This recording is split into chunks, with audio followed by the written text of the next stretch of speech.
A proposal like no other. Emma Hollis never expected her life to turn out this way. At 26, she had already learned that fairy tales were reserved for the lucky few, the ones born into privilege, into security, into families with trust funds and weekend homes by the beach. People like her. They fought for scraps. Her life had been a loop of long hours and exhaustion, working nights as a bartender in one of Miami's high-end clubs.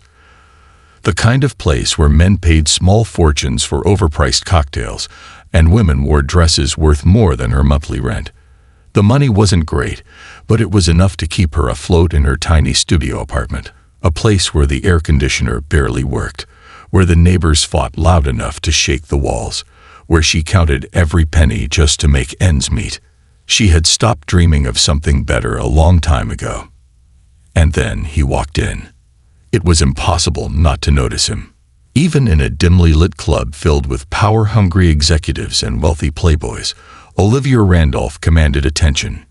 He wasn't like the other men who came in, drunk on money and self-importance. He was silent, observant. His presence alone seemed to shift the air. He sat in the VIP section, surrounded by men in dark suits. His security, no doubt. His hair was thin and silver, his face carved with deep lines of age. But his eyes were sharp, calculating. Emma knew who he was before anyone said a word. Olivier Randolph was more than just rich. He was a legend, a self-made billionaire who had built an empire from the ground up, a man who had survived economic crashes, industry betrayals, and competitors who had long since disappeared. But he was old now. Everyone in the city whispered about it, how time was catching up with him, how his health was failing, how his empire was slowly slipping from his hands. So what was he doing here? She got her answers soon enough. A man in a sleek black suit approached her at the bar, sliding a card onto the counter with an unreadable expression. "Mr. Randolph would like to speak with you." Emma hesitated. No one said no to Olivier Randolph. But why her? For a second, she considered refusing. But what good would that do? So she nodded, wiped her hands on her apron, and followed the man across the room. The VIP section was quieter than the rest of the club. The music faded, replaced by the steady hum of conversation. When she reached the table, Olivier gestured for her to sit. His voice was quiet but firm. "You're wasting yourself here." Emma blinked. Of all the things he could have said, she hadn't expected that. He studied her, his gaze unwavering. "What do you want, Miss Hollis?" The question caught her off guard. People didn't ask her what she wanted. They asked for drinks, for service, for her to smile even when she didn't want to. But no one had asked her that. She hesitated before answering, her voice barely above a whisper. To not be stuck. The corner of his mouth twitched, almost as if he had expected that response. Good answer. Then he made her an offer that would change everything. A deal with the devil or a guardian angel. At first, she thought she had misheard him. He wanted her to be his companion. Not a lover, not a mistress, just someone to accompany him to events, to be seen with him in public, to maintain a certain image. And in return, more money than she had ever seen in her life. It sounded too good to be true, and Emma knew that when something seemed that way, it usually was. "Why me?" she asked. Olivier leaned back in his seat, his expression unreadable. "Because you're smart enough to ask that question." She didn't know what to say to that.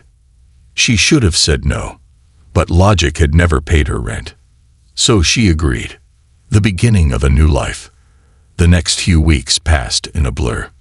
Dinners in five-star restaurants, evenings in grand ballrooms where the champagne never stopped flowing, silent car rides in black limousines. She became a part of his world overnight. And for the first time in years, she wasn't counting tips at the end of the night, wasn't wondering if she could afford groceries. She should have been happy. So why did she feel like she had stepped into a life that didn't belong to her? Then, one evening, everything changed again. Olivier called for her. She met him in his sprawling penthouse, expecting another event, another function to attend. But instead, he made a different offer. Marriage. Emma almost laughed, thinking it was a joke. But Olivia Randolph was not a man who joked. His explanation was simple. He needed a wife, not for love, not for companionship, but for optics. A young, beautiful bride would solidify his legacy, maintain his public image, and silence the whispers about his declining health. In return, Emma would never have to worry about money again. She wouldn't inherit his fortune. She wouldn't control his empire. But she would be taken care of. She would never have to set foot in a bar again. She had a choice: walk away and return to the suffocating loop of her old life, or say yes and step into a world of wealth beyond her imagination. That night, she lay in bed, staring at the cracked ceiling, feeling the weight of the decision pressing down on her. This wasn't about romance. This was about survival. And in the morning, she gave her answer. She would marry him. The wedding of the century. The wedding was a spectacle. Emma had never seen anything like it. The venue was one of the most expensive hotels in New York, a grand ballroom adorned with towering floral arrangements and chandeliers that dripped with crystals. The guest list read like a who's who of business and entertainment. Cameras flashed as she walked down the aisle. Her dress was breathtaking. Hand-sewn beads, a delicate train that trailed behind her like something out of a fairy tale. And at the end of the aisle, waiting for her, was Olivia Randolph. He sat in his wheelchair, his once powerful frame weakened by age, but his gaze as piercing as ever. The vows were spoken. A kiss was exchanged, brief, calculated. And just like that, she was Mrs. Olivia Randolph. The reception was just as extravagant. She played the role perfectly, smiling at the right moments, laughing when necessary. But behind the glamour, behind the perfect facade, she felt like an imposter in a world that wasn't hers. And deep down, she knew something was coming, something that would change everything. A life of luxury, a world of secrets. Emma Hollis had thought she understood what she was signing up for. She had agreed to a transaction, not a marriage. She would be the perfect wife, on paper. A well-dressed, well-mannered woman standing at the side of Olivia Randolph, one of the wealthiest men in the country. She would accompany him to events, maintain his image, and in return, she would never have to worry about rent or late-night shifts at a bar ever again. The deal was clear. At least, that's what she thought. But from the moment she stepped into Olivia's world, she realized she had underestimated everything. A cage made of gold. The Randolph estate wasn't a mansion. It was a fortress. A sprawling estate outside of New York City, surrounded by acres of pristine gardens, towering iron gates, and security personnel stationed at every corner. It was the kind of place people read about in magazines but never saw in real life. Inside, marble floors stretched for miles, and chandeliers hung like frozen waterfalls from impossibly high ceilings. The walls were adorned with priceless art, pieces Emma had only ever seen in textbooks. But despite the grandeur, it felt empty. The house was too quiet. The staff was polite but distant, their gazes never quite meeting hers. She felt like she was stepping into a legacy, not a home. A world that had existed long before her and would continue long after she was gone. And then there was Olivia. She rarely saw him outside of scheduled public appearances. His health was worse than the media speculated. He moved slower, his body frailer than it had seemed before. Yet his mind was still razor sharp. His schedule was filled with business meetings, private consultations, and carefully managed outings. Emma was simply there to be seen, not to be known. Loneliness in a life of excess. At first, she thought she could handle it. She had gone from barely affording rent to living in a house with rooms she would never even step foot in. She had access to luxury beyond her wildest dreams. Designer clothes, private jets, weekend trips to Paris. For the first time in her life, she didn't have to think about money. But what she hadn't anticipated was how deeply lonely it would feel. Olivia wasn't cruel. He wasn't controlling, but he was absent. Most of their interactions were public, where they played their roles perfectly, the elegant young wife and the powerful aging mogul. But behind closed doors, there was no intimacy, no warmth. They had separate bedrooms, separate lives. She had become a guest in a house that bore her name, but never felt like home. So she filled the void the only way she knew how, by indulging in the world she had been given. Shopping became her escape. She bought designer bags, jewelry, dresses she would only wear once. At first, it felt empowering, like she had some kind of control. But no matter how much she bought, the loneliness didn't leave. And that's when the party started. A different kind of power. Emma quickly learned that the ultra-rich had their own rules. Olivier's world wasn't just about money. It was about influence. It was about who knew who had power over whom, and who could bend the rules without breaking them. At first, she was just an observer. She watched as business moguls and politicians whispered deals over glasses of rare whiskey. She listened as women with perfectly styled hair and diamonds that could pay off entire houses spoke in hushed voices about who had fallen out of favor.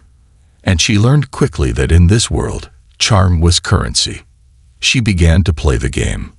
She attended the exclusive gatherings, rooftop galas, yacht parties, private dinners where the most powerful people in the country let their guards down just enough to reveal what really mattered. She was no longer just Mrs. Randolph. She was Emma Randolph, the enigmatic young wife that everyone wanted to know. She became a conversation starter. People wanted to be seen with her, talk to her, speculate about her. It was powerful, but it was also dangerous. Because while Emma was playing the game, she didn't realize she was being watched. A warning she shouldn't have ignored. It happened at a private charity gala. She had been chatting with a well-known investor, laughing at some joke she barely heard, when a voice behind her cut through the noise. "You should be more careful, Mrs. Randolph." She turned. A woman stood before her, older, poised, with eyes that held too much knowledge. Emma had seen her before.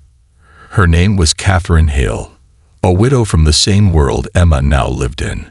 Her late husband had been one of Olivier's old business rivals. Emma gave her a polite smile. "Careful of what?" Catherine sipped her champagne. "Of how comfortable you're getting." Emma frowned. "I come understand." The older woman tilted her head slightly, as if deciding whether or not to say more. Then, with a knowing smile, she said, "Men like Olivier don't make mistakes. They don't marry without a reason, and they certainly don't leave loose ends." With that, she walked away, disappearing into the crowd. Emma stood frozen. Her heart pounded in her chest. Catherine's words shouldn't have shaken her. After all, she knew what this marriage was. A deal, a business arrangement, nothing more. But as she glanced across the room, her gaze landing on Olivier, she felt the first twinge of doubt creep in. Because what if there was more to this marriage than she had been told? What if she wasn't the one in control of the game? The illusion of control. Emma had always prided herself on adapting quickly. She had learned the rules of the rich, mastered the art of conversation, and built a reputation among Olivier's powerful acquaintances. At events, she was the charming, poised wife. Behind closed doors, she was a woman who had learned how to maneuver a world that wasn't meant for her. She thought she was in control, but she was wrong. Because the moment she started asking questions, everything changed. A house full of secrets. Catherine Hale's words haunted her. Men like Olivier don't make mistakes. Emma had always believed their marriage was a transaction. She had never expected love, only security. But what if she had misunderstood what Olivier really wanted from her? She couldn't shake the feeling that there was something she wasn't seeing. So she started paying attention. She noticed how the staff avoided meeting her eyes, how conversations stopped when she entered a room. She noticed the locked doors in the mansion, the meetings that took place in hushed voices behind them. Olivier never spoke about his will or his future. She had assumed that was because she wasn't part of it. After all, He had made it clear she would never inherit his fortune. But then why did people look at her with something close to pity? One evening, she decided to test the limits. She walked past Olivier's study, pausing at the heavy oak door. It was slightly ajar, just enough for her to hear voices. Two of his most trusted advisors were inside.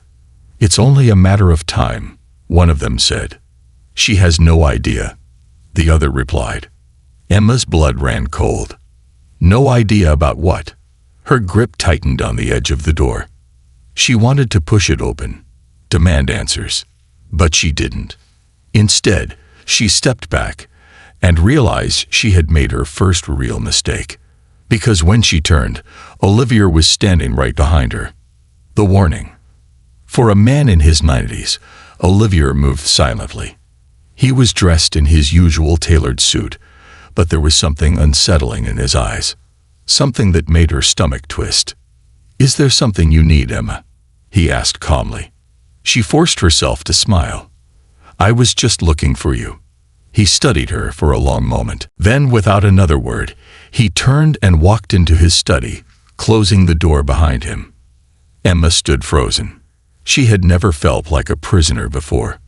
But that night, as she lay awake in bed, she realized that her marriage might be more dangerous than she had ever imagined. A gift that wasn't a gift. The next morning, a gift box was waiting for her at the breakfast table. A small, elegant package tied with a silk ribbon. Emma hesitated before opening it. Inside was a diamond necklace. Delicate, breathtaking, undoubtedly worth a fortune. And a note. "You are exactly where you are meant to be. Stop looking for what doesn't need to be found." Her hands trembled as she read it. It wasn't a threat. Not exactly. But it was a message. A reminder that Olivier saw everything. And a warning that some doors were meant to stay closed. She swallowed hard, forcing a smile as one of the house staff walked in. "Tell Mr. Randolph thank you for the beautiful gift," she said. The staff member nodded, but Emma noticed the way her hands fidgeted, the way her smile didn't reach her eyes. And that's when she knew. She wasn't the only one afraid. A desperate move. Emma had spent her whole life surviving. And right now, her instincts were screaming at her to run. But she couldn't just walk away. She needed to know what she had walked into. So she did something she never thought she'd do. She reached out to Catherine Hale. The older woman agreed to meet her in secret at a quiet cafe in the city. When Emma arrived, Catherine was already waiting, a cup of coffee in front of her, her expression unreadable. "You shouldn't have contacted me," Catherine said as Emma sat down. "I need answers," Emma replied. Catherine sighed, setting her cup down. "You don't understand the kind of man you married." Emma clenched her fists. "Then tell me." Catherine studied her for a long moment. Then finally, she spoke. "Olivier Randolph didn't marry you because he needed a wife, Emma." "Then why?" Catherine exhaled sharply. "Because he needed an heir." Emma's stomach dropped. "That doesn't make sense. He told me I wouldn't inherit anything." Catherine shook her head. "It's not about money, Emma. It's about legacy. And if you don't give him what he wants, you won't like what happens next." Emma felt like she couldn't breathe. She had been so careful. She had followed the rules. But she had never once considered that she was part of something far bigger than herself. And that by the time she realized it, it might already be too late. The final move. Emma sat frozen, Catherine's words repeating over and over in her mind. "Olivier didn't marry you because he needed a wife. He married you because he needed an heir." It didn't make sense. He had told her from the very beginning. There would be no inheritance. She was there for optics, not power. But now, she wasn't so sure. She had spent the past few months playing a role, believing that she was in control, believing that she had made a calculated choice. But now she was beginning to realize Olivier had been playing a much bigger game. And she was nothing more than a carefully placed piece on his chessboard, a truth buried in silence. "I don't understand," Emma finally whispered. Catherine sighed, stirring her coffee slowly. "I was young once, too," she murmured. "I was married to a man like Olivier, powerful, ruthless, someone who didn't just make decisions, but shaped the world around him. And do you know what men like that fear the most?" Emma shook her head. "Oblivion," Catherine said softly. "They build empires, control industries, amass fortunes that could last 100 lifetimes. But none of it matters if they don't leave something behind, something that carries their name, their legacy." Emma swallowed hard. "But Olivier already has an empire," she said, though the words felt weak. Catherine gave her a look. "Empires are nothing without someone to rule them." Emma felt like the room was closing in on her. "So what happens now?" she asked, her voice barely above a whisper. Catherine took a slow sip of her coffee before setting the cup down gently. "That depends on you, dear. A choice with no way out." Emma didn't sleep that night. She lay in bed, staring at the ceiling, her mind spinning with 1,000 possibilities. She had two options: run, leave everything behind, walk away before she found herself too deep in something she couldn't escape. Stay, play the role Olivier had carved out for her, pretend she didn't know what he really wanted, what he was waiting for. But there was a third option, one she wasn't sure she was brave enough to take. Fight back. The thought sent a shiver down her spine. Could she do it? Could she outmaneuver the man who had orchestrated this entire situation, who had planned her role long before she had even stepped into his world? Could she turn the game around? She had spent her whole life surviving. Maybe it was time to do more than just survive. Maybe it was time to win. A queen on the chessboard. The next morning, Emma stepped into Olivier's study. He was sitting behind his desk, flipping through a document, but when he looked up at her, something flickered in his eyes. Something knowing. "You've been thinking," he said smoothly, as if he had anticipated this moment. Emma held his gaze. "I have." Olivier leaned back in his chair, studying her carefully. "And what have you decided?" She took a slow breath. "I want more." His lips curled into the faintest smile. "More." Emma walked forward, placing her hands on the polished wood of his desk. "If you want me to be part of this legacy, if you expect me to carry your name into the future, then I won't do it as an ornament.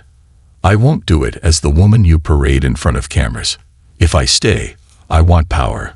I want a voice. I want my name to mean something when people speak it in the same breath as yours." For a long moment, Olivier said nothing. Then, he laughed. Not a cruel laugh, not a mocking one, but something close to amusement, to approval. "Well," he murmured, "I wondered how long it would take you to ask for a seat at the table." Emma's stomach tightened. "So this was the plan all along?" she asked. Olivier exhaled slowly, resting his hands on the desk. "You were never going to be just my wife, Emma. You were always meant to be more. I just needed to see if you had the courage to claim it." She felt the air rush out of her lungs. He had been testing her. Every dinner, every party, every time she had been thrown into the deep end of his world. It had all been deliberate. Olivier didn't just want a wife. He wanted a successor. And now, she had proven herself. Emma straightened, her pulse pounding. "Then let's make a deal, Mr. Randolph," she said coolly. His smile widened slightly. "Now you're thinking like a Randolph." The beginning of something new. The media had speculated for months about Emma's marriage. They had called her a gold digger, a trophy wife, a woman who had signed her life away to an old man's fortune. But they had been wrong. Because when Olivier Randolph passed away 5 years later, leaving behind one of the most powerful business empires in the world, it wasn't his business partners or former rivals who stood at the head of the Randolph dynasty. It wasn't the board of directors or distant relatives who thought they would inherit his empire. It was Emma Randolph. She had gone from a bartender barely surviving to one of the most influential women in the country. And when the cameras flashed, when journalists scrambled to understand how the girl from nothing had become everything, she simply smiled. Because she had learned one very important lesson. In a world of kings and pawns, the real power lies with the queen. This ending flips the entire gold digger narrative and turns it into a power move, showing Emma not as a victim, but as someone who outwitted even the most powerful man in the room. This concludes the story. Thank you for watching until the end. I hope you found it enjoyable. If you did, please consider liking the video and sharing it with your friends.